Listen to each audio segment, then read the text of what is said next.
Welcome to the Introduction to Desk Director License Reporter.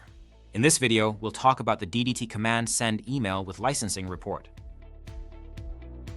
In this flow, the goal is to generate an Excel file containing the license report and send it to the designated email recipients. First, an IECB CustOrg licensing reporter folder is created in OneDrive, specifically within the CustOrg service account. This folder is where the licensing report Excel file will be stored. The Excel file generated contains 3 tabs: SKUs, Service Plans, User Licenses. Each of these tabs has an empty table ready to be populated with the relevant licensing data. After the Excel file is generated and populated, it will be sent to the appropriate email recipients as part of the flow.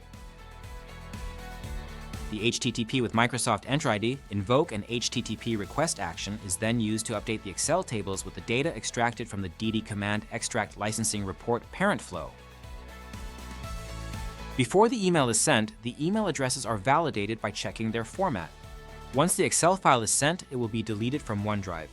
This is achieved by checking if the file is unlocked and can be deleted, using a do until action to continuously check until the file is ready for deletion. And that is DDCommand send email with licensing report. If you're interested to know more about the IECB licensing reporter or have any question, contact us at support.dsecdirector.com.